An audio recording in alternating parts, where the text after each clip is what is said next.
Bien, pues vamos allá con la sesión de antibióticos. ¿Qué vamos a ver en esta sesión? Pues en esta sesión hablaremos de la eficacia comparada de la administración de antibióticos en pautas cortas frente a la administración de antibióticos en pautas largas. Pero también me gustaría hablaros de las diferencias que hay entre ambas estrategias en cuanto a la generación de resistencias bacterianas.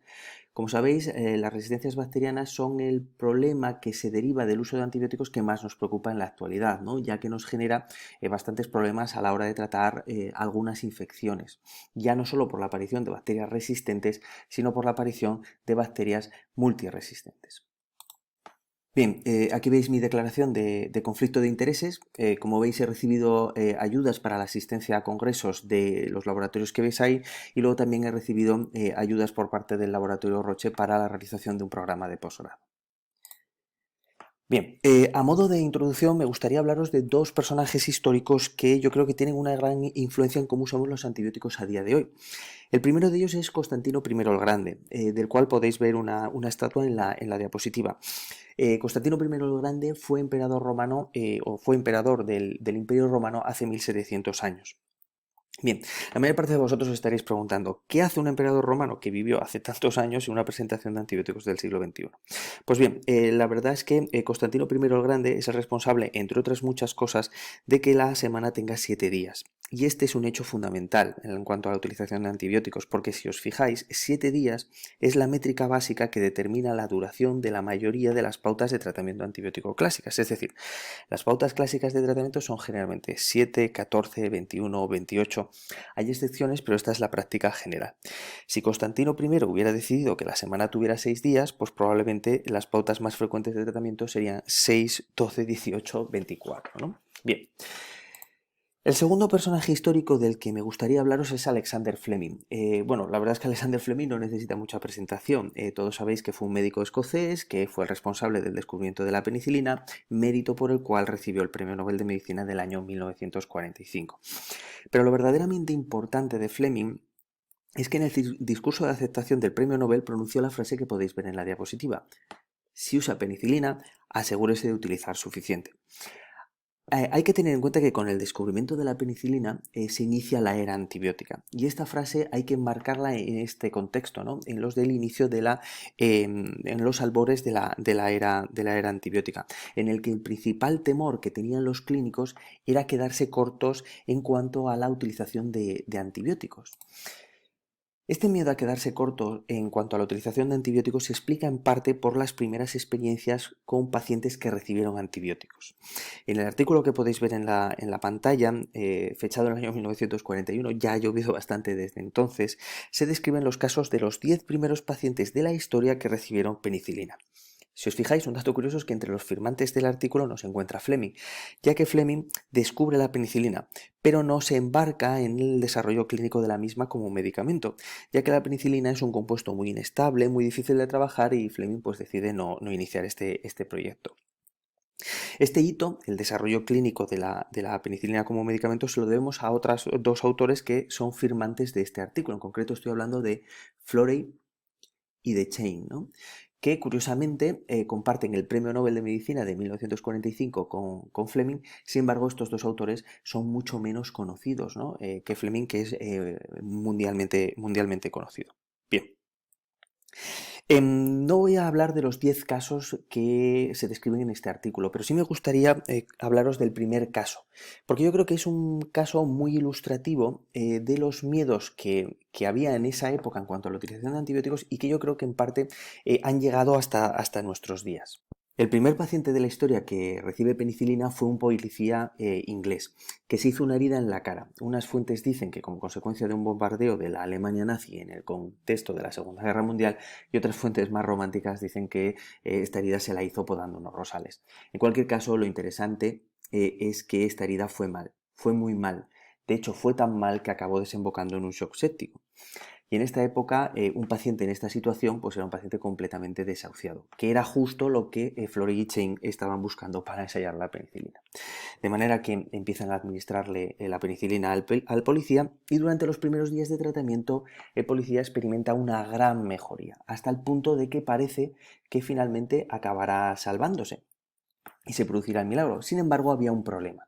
y es que Florey y Chain solo disponían de 4 gramos de penicilina, lo cual es una cantidad bastante limitada de la misma, de manera que cuando se acabó la penicilina, el policía volvió a empeorar y finalmente falleció. Por lo tanto, de estas dos o de estas primeras experiencias se sacan dos ideas fundamentales, o se sacaron dos ideas fundamentales, ¿no? La primera de ellas es que se prefiere la utilización de pautas largas de antibiótico para asegurar la curación clínica de los pacientes. Y en segundo lugar, que también es preferible la utilización de ciclos largos de antibiótico para evitar la generación de resistencias. Esta última idea es de gran importancia, ya que constituye uno de los principales mantras que han impregnado la manera en la que hemos utilizado los medicamentos o los antibióticos en las últimas décadas, ¿no? Actualmente creemos que alargar los tratamientos antibióticos más allá de la curación clínica previene el desarrollo de resistencias. Este mantra además ha sido muy promocionado por algunas campañas sanitarias financiadas, por ejemplo, por la Organización Mundial de la Salud o por los sistemas de salud de la mayor parte de los países occidentales. A continuación veremos un vídeo que pone a prueba esta idea. El vídeo es de la Facultad de Medicina de la Universidad de Harvard, dura aproximadamente unos 2 minutos y podéis encontrarlo colgado en YouTube en la dirección que podéis ver en la diapositiva. Yo he encontrado una versión subtitulada en castellano que finalmente es la que os pondré. Si os parece, vemos el vídeo y luego lo comentamos.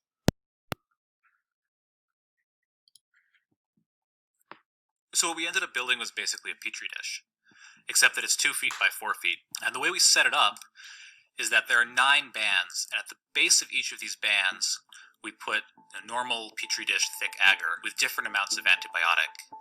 On the outside, there's no antibiotic. Just in from that, there's barely more than the E. coli can survive. Inside of that, there's 10 times as much, 100 times, and then finally the middle band has 1,000 times as much antibiotic. And then across the top of it, pour some thin agar that bacteria can move around in. The background is black because there's ink in it, and the bacteria appear as white.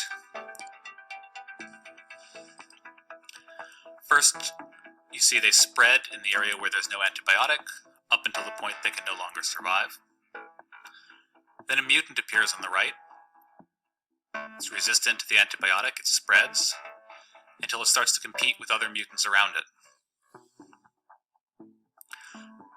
When these mutants hit the next boundary, they too have to pause and develop new mutations to make it into 10 times as much antibiotic.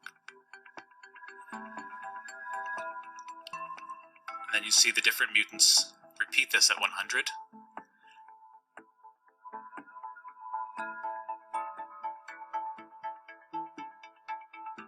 And after about 11 days, they finally make it into 1,000 times as much antibiotic as the wild type can survive.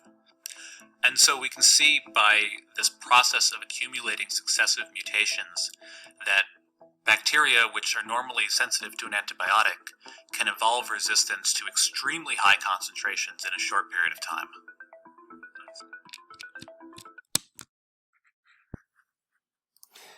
Bien, si la afirmación de que una mayor exposición a antibióticos o que ciclos más largos de antibióticos previenen la formación de resistencias bacterianas es cierta, E. coli no debería haber crecido en las zonas del agar empapadas de antibiótico o de diferentes concentraciones de antibiótico. Sin embargo, lo que hemos visto es todo lo contrario. Es decir, con el tiempo E. coli ha conseguido colonizar toda la placa de Petri, incluida la zona central en el que las concentraciones de antibióticos son máximas y probablemente incluso sean tóxicas in vivo. Por lo tanto, una mayor exposición a antibióticos aumenta la probabilidad de resistencia, ya que si le damos tiempo suficiente a una bacteria, esta conseguirá adaptarse al medio. Es decir, cuando a una bacteria se le modifica una condición de su medio, al principio pues no se adapta, porque interpreta ese cambio como algo temporal. Pero si esta modificación se mantiene en el tiempo, entonces la bacteria sí que se adapta mediante mutaciones genéticas acumuladas, que es lo que hemos visto en el vídeo. Estas mutaciones se producen por un aumento de la inestabilidad del material genético y al final hacen que la bacteria se haga resistente. Como se ve en el vídeo, E. coli consigue adaptarse al medio en solo 11 días, lo cual es una cantidad o un tiempo muy, muy breve, ¿no?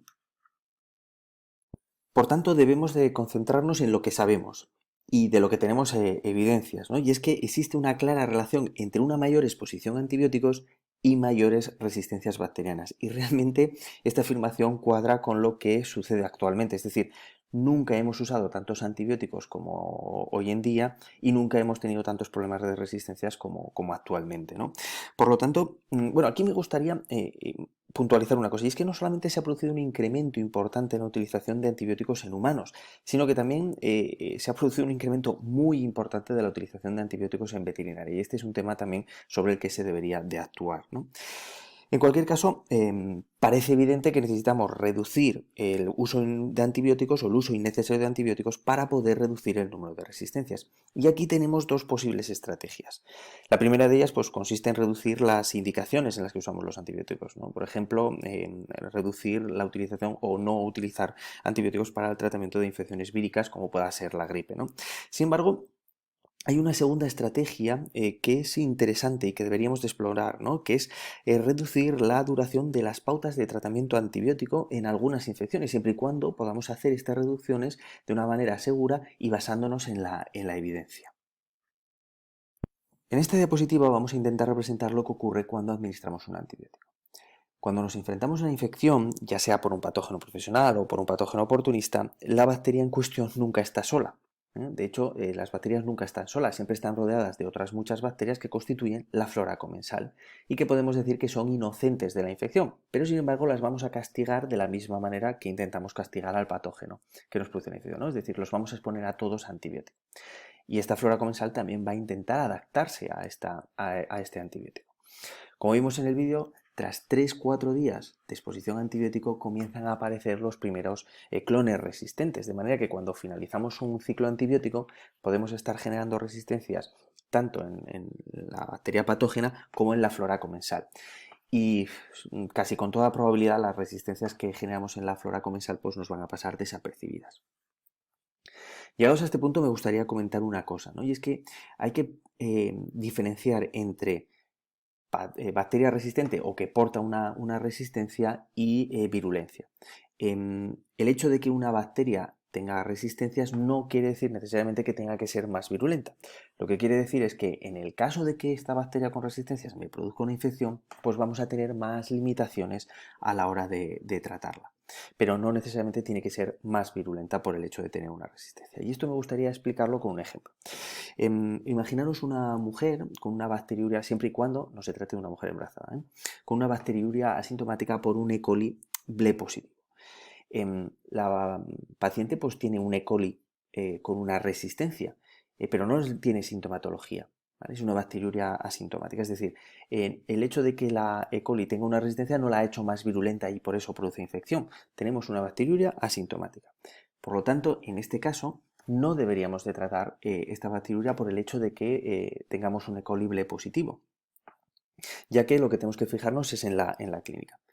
Por lo tanto, sé que esto que acabo de decir es difícil, ¿no? Porque siempre que ves una bacteria resistente lo que te sale es intentar acabar con ella, pero si no nos está produciendo infección, tenemos que considerarla como flora comensal. Ahora bien, si en algún momento ya nos produce sintomatología, nos está produciendo una infección como tal, ahí sí tenemos que tratarla. Lo único que tendremos una serie de limitaciones a la hora de utilizar antibióticos que nos vienen determinadas por la resistencia que porta la bacteria.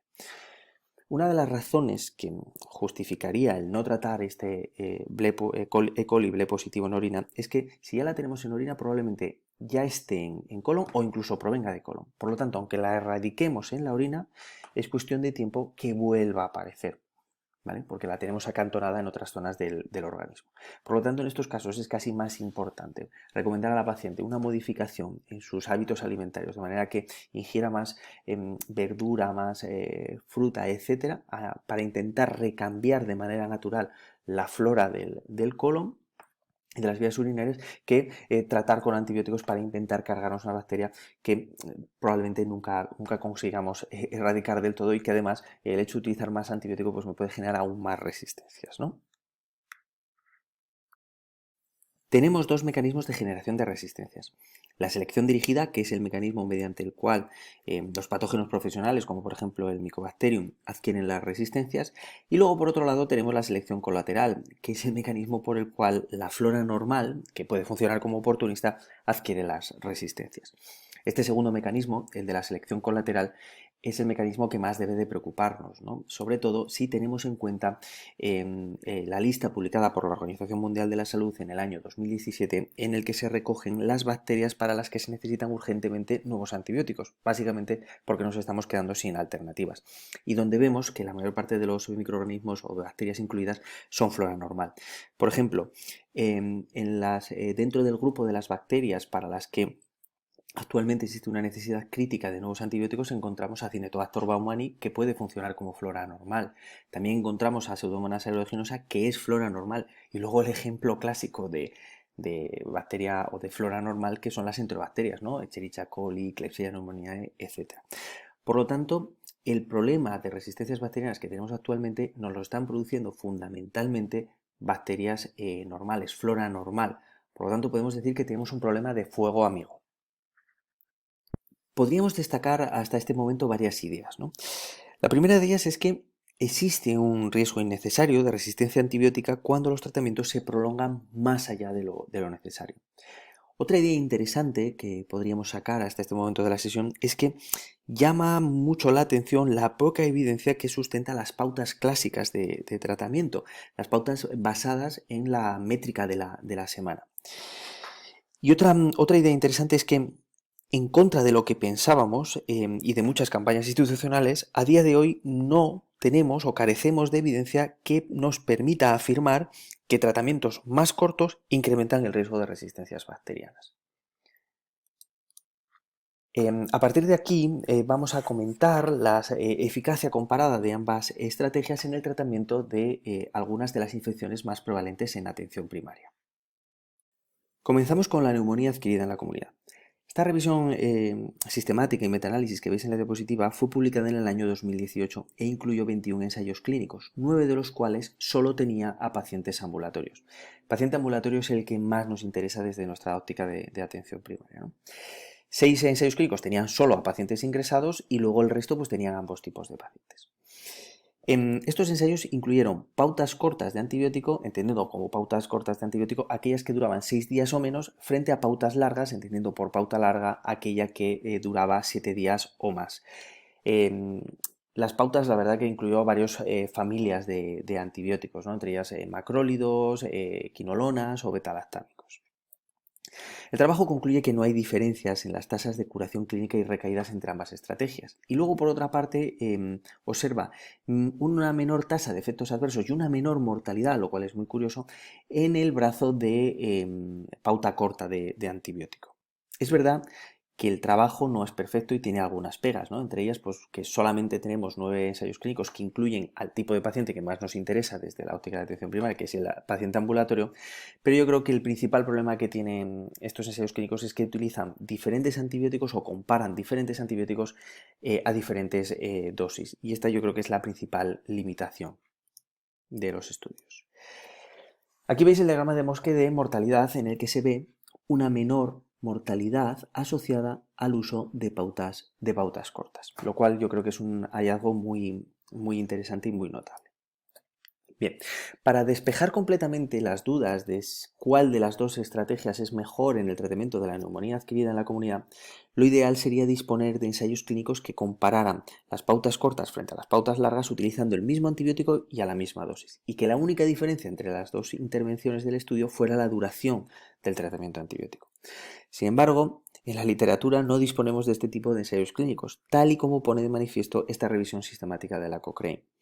Por lo general, en la mayor parte de los estudios que se comparan ambas pautas o ambas estrategias, en las pautas cortas de antibióticos se suele dosificar a dosis ligeramente mayores el antibiótico a las dosis que se suelen utilizar en pautas más largas. Es decir, en las pautas cortas utilizamos dosis mayores que en las pautas largas. De hecho, hay una nueva corriente que tiende a utilizar los antibióticos a dosis más altas pero durante menos tiempo, a fin de disminuir rápidamente la carga bacteriana. Es decir, la idea sobre la que se sustenta esta nueva estrategia es trata poco pero mejor, o trata poco y bien, ¿vale? Sería un poco la idea sobre la que se basa esta nueva tendencia. Por lo tanto, no sé si en el futuro dispondremos de los ensayos clínicos que se buscaban en esta revisión sistemática. En la siguiente diapositiva os muestro las recomendaciones de tratamiento de la neumonía adquirida en la comunidad incluidas en la guía de terapéutica antimicrobiana del área de Aljarafe. A los que no conozcáis esta guía, la verdad es que os la recomiendo. Es una guía liderada por profesionales de atención primaria de un sector sanitario de Sevilla, que siempre está muy actualizada, es de fácil consulta y luego aparte, y lo que es más importante siempre que hablamos de una guía de antibióticos, es aplicable en nuestro medio, ¿no? De hecho, el Plan Nacional de Resistencias la ha adoptado como guía referente. Está libre en internet, lo cual es una gran ventaja, y para aquellos que no la conozcáis, pues os incluiré un pequeño tutorial de cómo consultarla en la documentación adicional, pero ya veréis que es realmente sencillo y rápido. Bien, siguiendo con el hilo de la sesión, esta guía recomienda para el tratamiento de la neumonía adquirida en la comunidad preferentemente la utilización de pautas cortas, aunque ya os digo que la duración del tratamiento antibiótico siempre la va a determinar la evolución del paciente, debiendo mantenerse el tratamiento antibiótico hasta 48 o 72 horas tras la desaparición de la fiebre, excepto para el caso de la citromicina, ¿no? Pero para el resto de antibióticos esta sería la regla a tener en cuenta. Bien, vamos a hablar ahora de las diferencias de ambas estrategias en el tratamiento de las exacerbaciones del EPOC.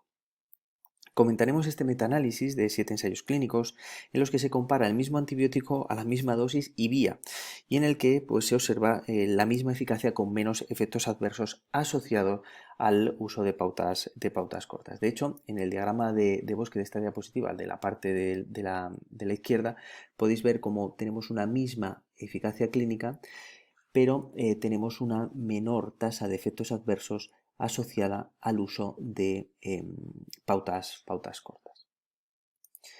Aquí podéis ver las recomendaciones de tratamiento de la guía de Aljarafe, en la que si tenemos un paciente con un EPOC leve moderado y con signos de infección, pues priorizamos la administración de amoxicilina asociado a uso clavilónico durante 5 días, ya que estas pautas cortas son tan eficaces como tratamientos más largos en este tipo de pacientes, ¿no?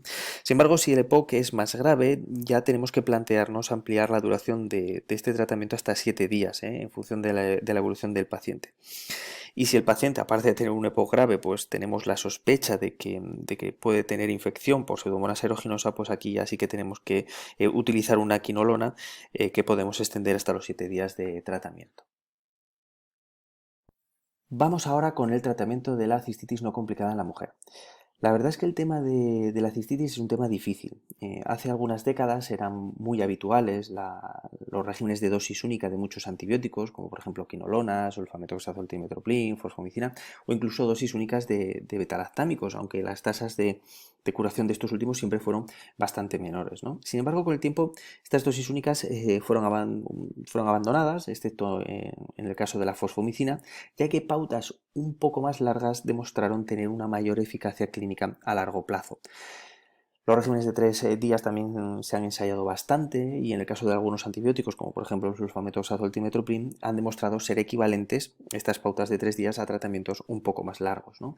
Aunque en el caso de otros tratamientos como los betalactámicos, pues estas pautas de 3 días son inferiores a pautas de 7 o 10 días. Por lo tanto, en el tratamiento de la cistitis no complicada de la mujer, no todos los antibióticos son iguales. Solo podríamos recomendar pautas cortas de nitrofurantoína, de fosfomicina o de sulfamethoxazol trimethoprim. Con las penicilinas, a pesar de que hay algunas guías, como las guías ITSA, que recomiendan tratamientos de 3 a 7 días, lo más prudente es seguir utilizando regímenes un pelín más largos, ¿no? En concreto, regímenes de 7 días. Bien, aquí veis las recomendaciones de tratamiento de la cistitis no complicada de la mujer. Hay que decir que para que estas sean aplicables, de verdad tenemos que tener una cistitis no complicada, es decir, no tenemos que tener ningún síntoma que nos haga pensar que la infección se ha extendido más allá de la vejiga, es decir, no podemos tener fiebre, sensibilidad en ángulo costovertebral, etc.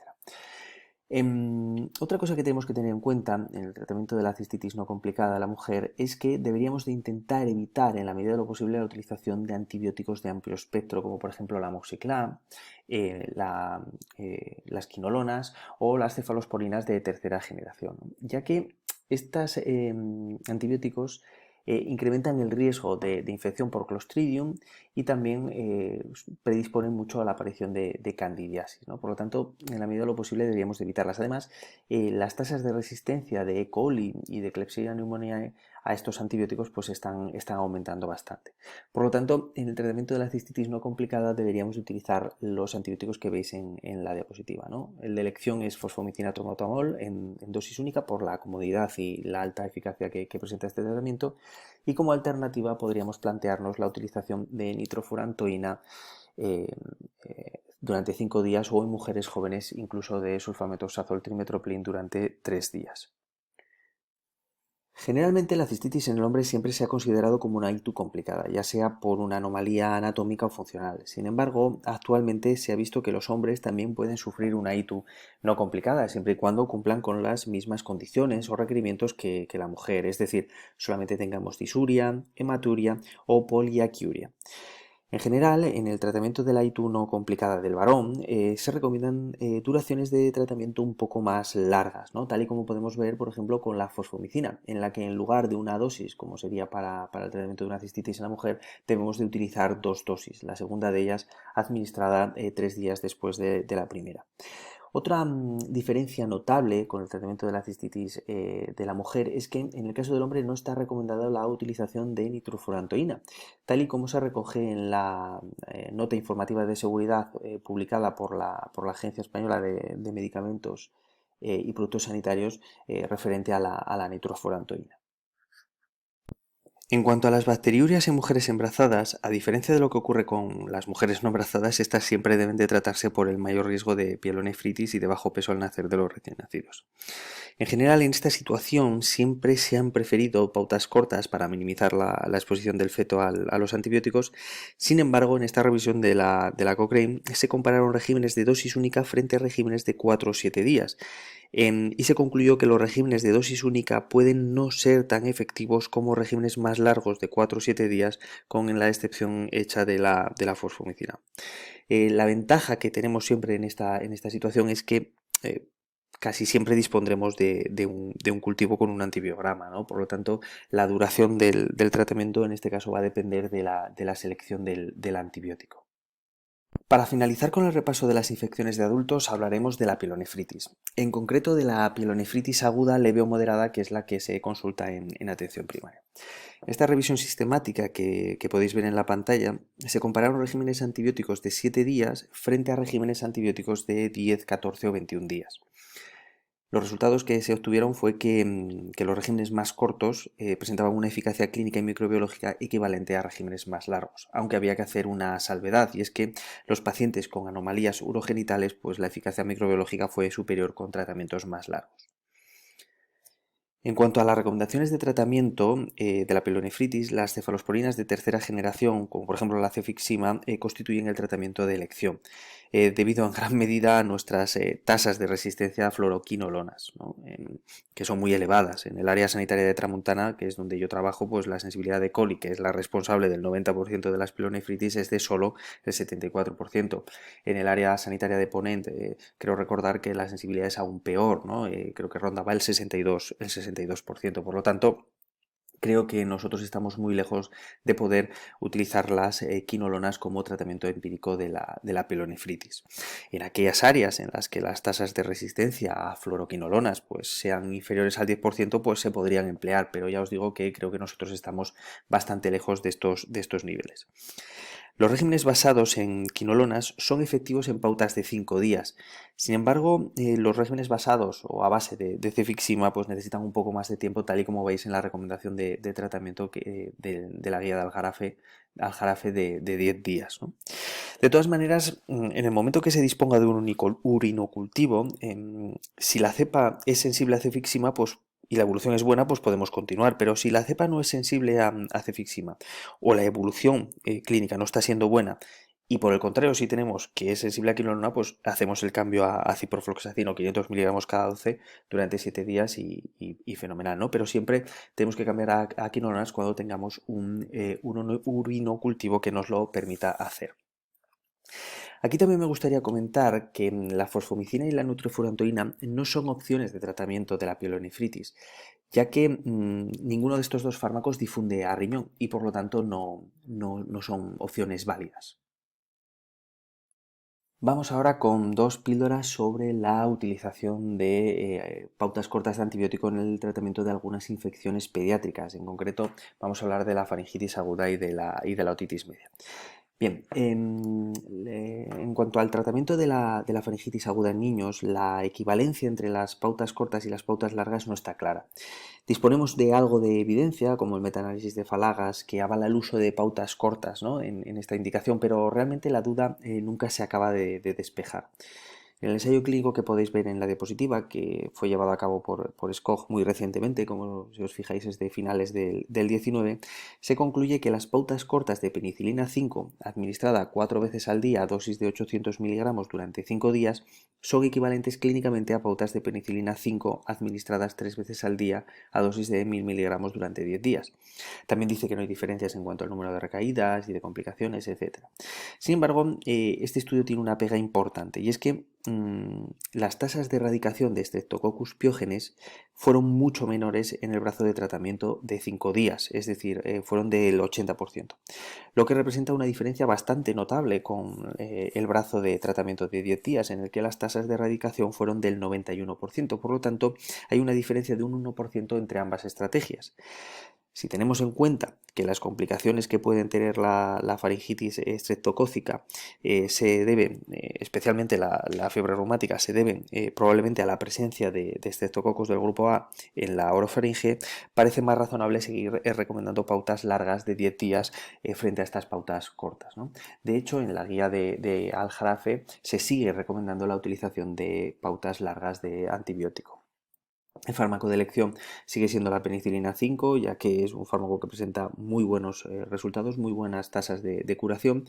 Como alternativa para niños que no aceptan el sabor de la penicilina 5, pues podría plantearse la utilización de amoxicilina, aunque sus tasas de curación son algo inferiores. En alérgicos podríamos plantear la utilización de acitromicina, e incluso en caso de alergia no anafiláctica podríamos plantearnos la utilización de cefadroxilo. El caso de la otitis media es muy parecido al de la faringitis aguda. Disponemos de algo de evidencia de que las pautas cortas son equivalentes a las pautas largas, sin embargo la mayor parte de estas evidencias son de baja calidad, por lo que tenemos que tener mucho cuidado en su interpretación. El estudio del que me gustaría hablaros es el que veis en la diapositiva. Este sí considero que es un estudio de buena calidad, que comparó la administración a niños menores de 2 años de amoxicilina asociada a clavulánico en pautas de 5 días frente a la administración de amoxicilina asociada a clavulánico en pautas de 10 días. El estudio reveló que los tratamientos cortos son menos efectivos, con una tasa de fracaso del 34%, frente a la tasa de fracaso del 16% que se observó en el brazo de tratamiento de 10 días. En la siguiente diapositiva podéis ver las recomendaciones de la guía de terapéutica antimicrobiana del área del Jarafe para el tratamiento de la otitis media en pediatría. Como podéis ver, para niños menores de 6 meses, el tratamiento de elección sería la utilización de amoxicilina asociada a clavulánico siempre en pautas largas de 10 días. Para niños con edades comprendidas entre los 6 meses y los 2 años sin signos de gravedad o de infección grave, podríamos plantearnos la utilización de amoxicilina sola, pero siempre en pautas largas de 10 días. Y es para los niños mayores de 10 años, especialmente para los adolescentes o para los niños que ya están próximos a la edad adulta, en la que podríamos plantearnos la utilización de ciclos más cortos de antibiótico de 5 días, ¿no? Pero la recomendación sigue siendo clara.